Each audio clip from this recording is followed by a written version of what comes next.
Welcome to another Between Cultures Multikulti London vlog. This is the third in a series exploring mixed identity and belonging in London. We are diving into culture, food, identity, books and storytelling, plus a few moments I didn't quite expect. I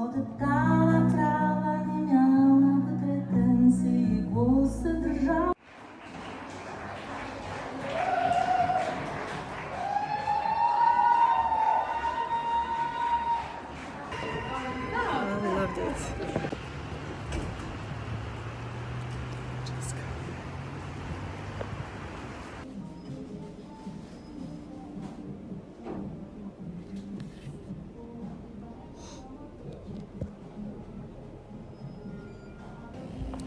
You guys, I'm at Enish, waiting for Bola. We are going to chop. Bola is educating me on different types of fufu, so let's listen. Wheat or semolina. That can all be fufu? These are all different types of fufu. Fufu actually originally refers to just The one made shape. from cassava, right? Mm-hmm. Okay. But but because everybody calls it all the solids fufu, so when you say fufu now, it could mean any of these things. Because they're the solid meals, but they're made from different things. So pounded yam is made from yam. Amala is either made from green plantains or yam. Eba is made from roasted cassava. Okay, and that's the one you like? With egusi. I like it with egusi. So I'll try that, okay. Yeah. I like amala with okra or ewedu. Amala is a smooth one, yeah? And then wheat is made from wheat. Okay. So wheat balls. People take wheat as a healthier version. I don't think it makes any difference. Okay. And then there's semolina. I also like semolina with egusi. Okay. So semolina is lighter than eba. So if you want something slightly lighter, then you might go for semolina with egusi. So it's better for like the evening time, like now, probably. They're all heavy. They're all heavy. Yes. So I kind of want to try eba because I hear it a lot, but I've never had it. yeah, I like eba. I like eba. I've been fully prepped by my friend Bola. So just wait. I'm gonna order like a pro Nigerian. Yes, definitely. So which one are you getting? I am getting eba with Egusi with Italy. That's a yes, good combination. egusi. That's a good choice, right? Could you have chosen better? That's actually what I had in mind for myself, and I might still go for that. We're gonna have eba with egusi with bitter leaf. So Bola is just showing me The Economist, the global triumph of Nigerian fashion. Have you read it? What is it about? Its flamboyant styles are gracing red carpets and going viral on TikTok. Thank you. Ooh, lovely. Eba and egusi. Fish. Oh, I'm jealous now. But I also have fish. Sounds good. Oh, the smell itself is like something that can feed you, right? I'm getting started. Now I'm hungry. That's how it's done. I can already tell that this is gonna be half of this is my lunch tomorrow. Oh, you're gonna take it with you? Yeah, I'm not gonna eat this whole fish. I don't even know, because sometimes when I take it, I mean, I can, but I won't.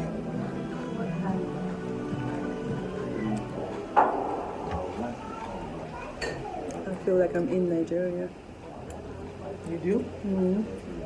Is that a good thing? That's a good question. You have to pick between slightly different versions. Oh, this is so hot. But I like eating with my hands. I don't know what it is. It's so freeing. Yeah. Isn't it? It's so freeing. Your hand means that you get to enjoy the texture of the food. Exactly. We never do it in Poland. Or anywhere in Europe, do we? Civilized. Too civilized. You can't have fun. This is more fun. Food really tastes differently Yeah. when you eat it with your hands. You should try it. I agree. Even work for fish. Sorry? Even fish? Work for fish, but for Nigerian, I mean, Nigerian food is made to be eaten by hand. It's part of the experience.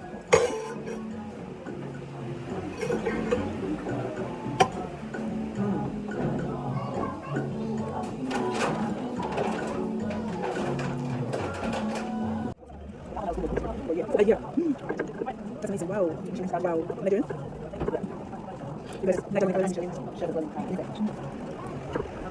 I love your Nigerian stories. You get so much, so much.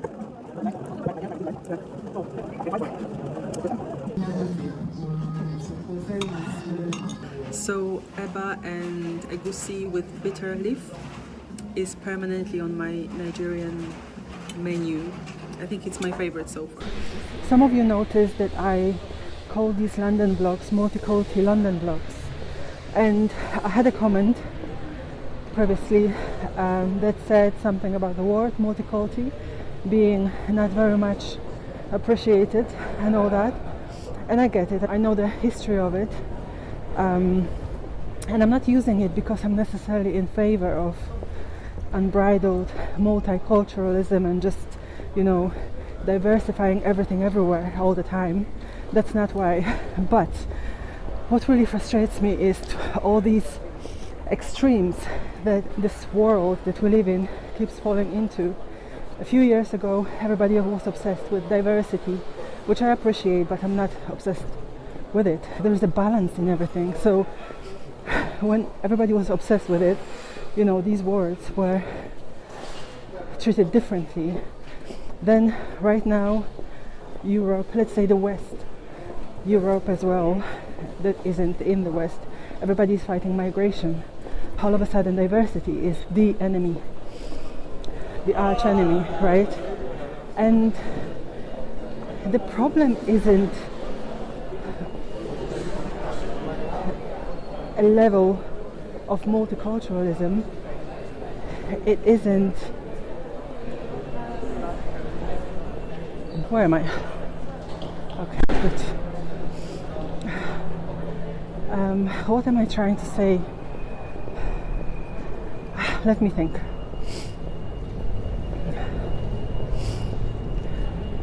I am really tired because I slept very little. Again, it's a long story, but what I'm trying to say really, as simply as I can say it, I will say that balance is the key. You cannot be mindless about your borders. You have to be reasonable in how you treat your citizens versus how you treat people who are not citizens or newbies, you know, coming into the country and all that stuff, right? You do have to protect your culture, otherwise it's going to die, especially if there are good things in it. You should protect those values, and I'm for it. My point is balance, okay? I believe in balance. I don't believe in the attitudes of the far right nor the far left. None of that is good, and unfortunately the world is so polarized, and it's so much easier to capture attention with, you know, these polarizing views. So yes, I am using this word multicultural just to be a little contrary. The narrative has changed so much in the past few years, and I'm just so tired of extreme narratives, you know? There's just no need for it. Okay, it's getting very loud in here, so let me love you and leave you. Weird update. I am at the hospital. I'm not sure if I'm going to share this in the vlog, but I feel like I should, because part of living in London is having to deal with a lot of stress and pressure. That's the part that I really don't love, especially as a migrant, someone who doesn't really have a family here. That's another thing that I feel is worth communicating to avoid feeling like, you know, migrating to a country is easy. Oh my God, I still have stickers on me from the ECG. So Anyway, long story short, without going into too much detail, let me just say this. It is not easy being a migrant anywhere, I guess, when you don't have family support. I have friends, of course, right? But the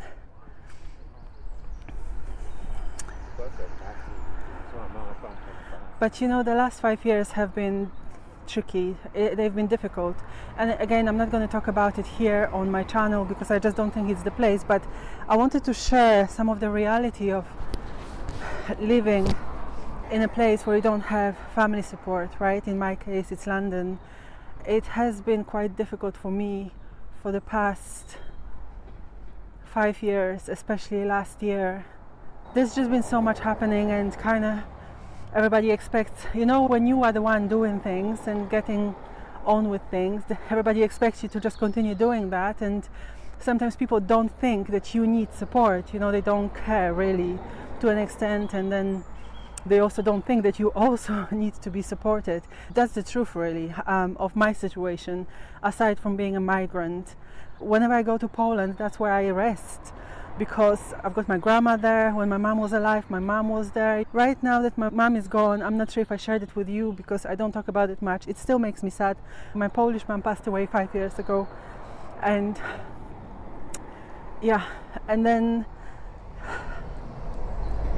so when I go to Poland, I rest. My grandma is there, and pierogi and all that, and don't ask me again, otherwise I'll change my mind. I don't even know if I remember how to eat with chopsticks? Yeah.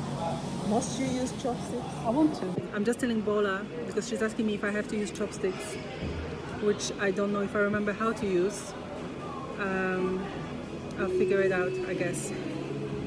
But she's asking me, do I have to use chopsticks? And I'm just saying it would be inauthentic if I didn't, right? When we went to, what was the restaurant we went to? The Nigerian restaurant? When we went to Enish, I ate with my hands. So it would be disrespectful to the Chinese. It's Chinese, right? Ramen is Chinese. But ramen is Chinese, right? Or Japanese? I don't know. Okay. It would be disrespectful to the Japanese if I ate it with a spoon, right? Or a fork. So we're going to give it a go. But I'm not going to record it because it's probably going to be a mess. I can't remember how to eat with chopsticks. Another ECG, you guys. I'm missing London Book Fair. So I'm gonna have to come back. They wanted me to come back tomorrow, but I'm not gonna come back tomorrow because tomorrow is the second day, and then there's the third day, and that's that really, and then the event, the London Book Fair, is over, and I'm gonna have to wait another year to attend. I was just reading through the agenda, and literally every session, every conference, I wish I could be there at every single one. There's so much value in those events, professional events, and I've also paid for it. I mean, it's not that expensive. I think £108. I've already missed a day. Right now I am meant to be at the London Book Fair, and yet I am at a hospital. But I say this to say, health is precious. There is nothing more precious than that. Before we get into the London Book Fair, for those of you who are new here, let me tell you why it's such a big deal for me. I am a professional writer, editor and publisher, and the founder of Mixed Heritage Press, a publishing consultancy specializing in diaspora stories and books by diaspora writers. Feel free to visit mixedheritagepress.com for more information. Meanwhile, let's get back to our Multikulti London vlog and the London Book Fair. She explained to me her background. I just started to tear up and cry, and I said, wait, no, that's kind of like me? But the thing here is... the mixed category is very wide, right? I just wanted to say that what I've noticed, especially when it comes to the black and white mix in America, I'm not sure if you agree or not, but I don't think Americans... There's this one drop rule. you know. They don't want to acknowledge that there is such a thing as this mixed race, mixed heritage. Okay, you guys, I am done. It's been a very, very intense day. It's now getting more and more quiet. Some observations, quick ones. Okay, let me show you this. China has a huge presence here. Europe, of course. Then there's America. I have not seen anything connected to Africa, to be honest with you. And that's really disappointing. I'm not sure why that is, but let me turn it around and just show you the China stand. Huge.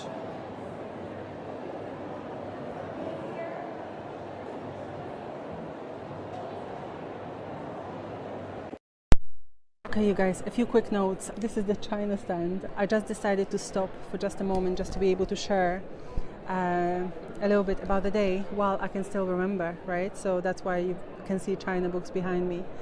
Okay, where do I begin? So let me start from the end. So the very last session that I went to was about American book market. Initially, I went into another room to listen to a talk about European books and European publishing. But when I sat down, I just felt like that's not where I'm supposed to be. So I left.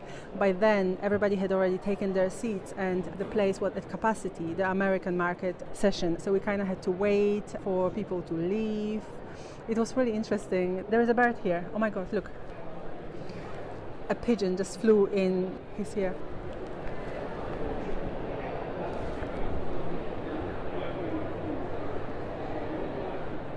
Why are you here? Super random, but that's okay. Ladies in London, many of them are fashion. Oh, thank you. Yeah. Where did you come from? I come from China. You came from China for the event? Yes. Really? All the way from China? Yeah. Oh, wow. Are you in publishing or author? Actually, we are books printing manufacturer. So we come here to look for chance if it's good for us to have a booth here the next year. How do you think? Do you think if we have a booth here, we got some customer for printing? I wouldn't know. You would have to. So do you target specifically the Chinese market, Chinese book market, or everybody?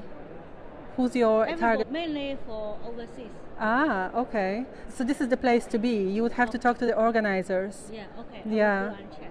Yeah, nice talking to you. So that was really interesting. I was just talking to a lady, some kind of printing company all the way from China. She's thinking about coming to London next year to the London Book Fair to potentially get some business outside, which of course that's what the Chinese do. They take over. Interesting. Anyway, let me go back to Africa. Where is Africa? I literally can see no Africa presence here in this place. We have to learn from the Chinese. This is not okay. This is not okay. We need to learn from the Chinese, is all I'm going to say. Anyway, I was just talking to Angelica as well. She's American, Filipino, mixed heritage. I might share a little bit about that conversation or the conversation itself. That was really interesting as well. I'm not sure what exactly I want to share right now, to be honest, because it's been a long day and I'm tired, and I should have been recording at different stages, but it was just difficult because you had to go from session to session and sometimes there was not much time. You don't want to miss a session, so you just, when one finishes, you just go straight to the next. I wasn't able to record my thoughts, so I can't remember really right now what I wanted to share, but the whole day was really If you're interested in the publishing side of my reflections from LBF, I did share a few on mixedheritagepress.com, so please check out my last blog if interested. It's been an interesting day. Let me just end with where is Africa? We need to have more presence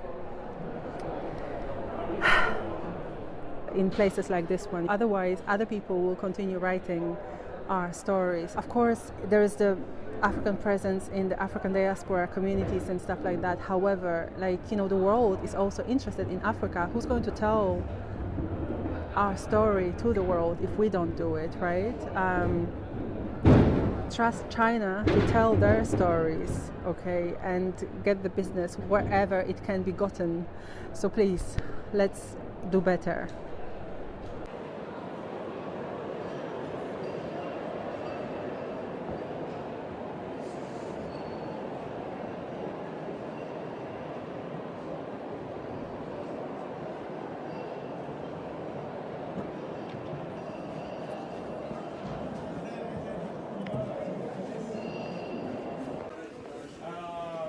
Whole day at the London Book Fair.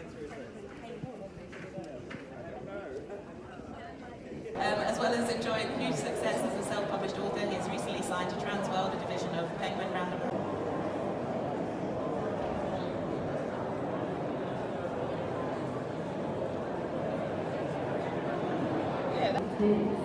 Take action, and I think that we need to kind of move that announcement into proactive action. It's going to be uncomfortable at times, and I think we just need to kind of gather that forward and move that forward. We do this at the Macmillan, we've got an amazing training programme of action from everybody. Very good. Samantha, hello to everyone. Pleasure to be on the stage together with three brilliant guidelines, and then automatically be moved into our distribution feed. You can also come with a finished file, so a PDF file or EPUB file. I have so many ideas for him, and that's all I was.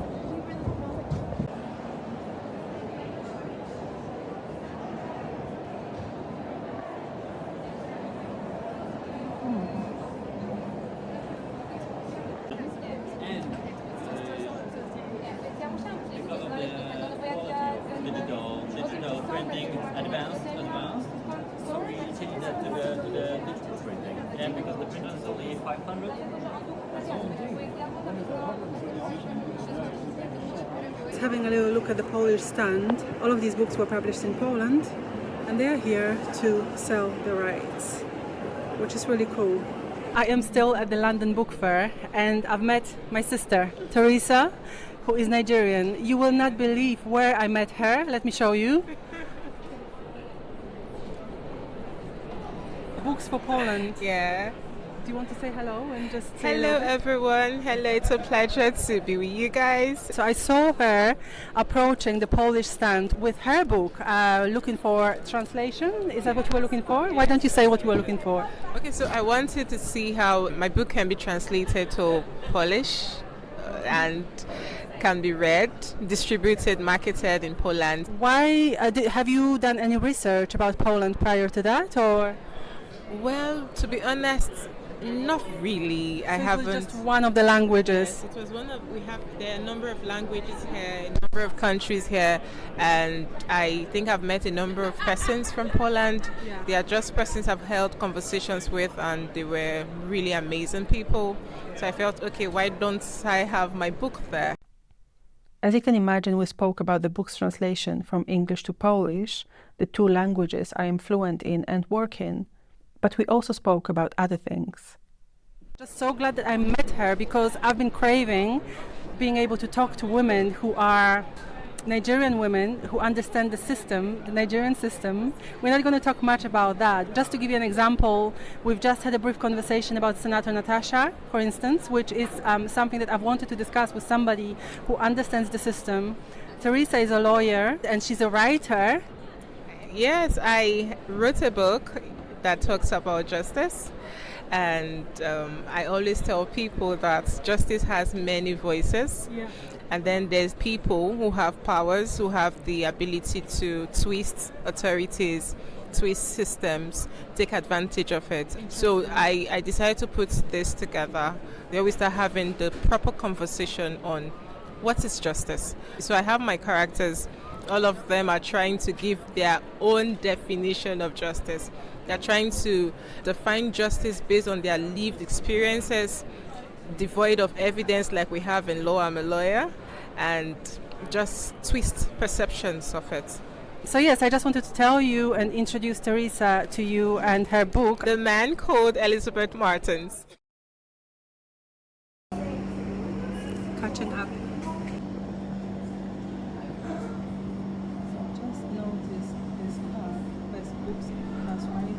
So I usually work with diaspora in the UK, the US and Canada, predominantly African and Caribbean diaspora, as well as European sometimes. Our most recent project, actually, involved translating a book from a European language to English.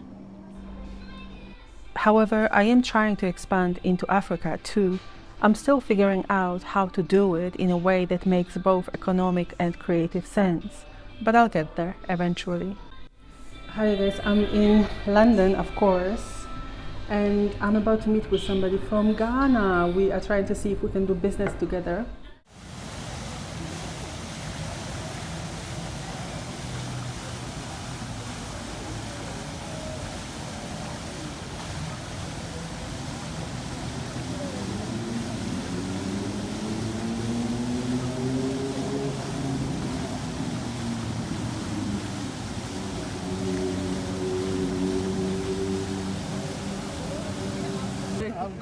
I'm good.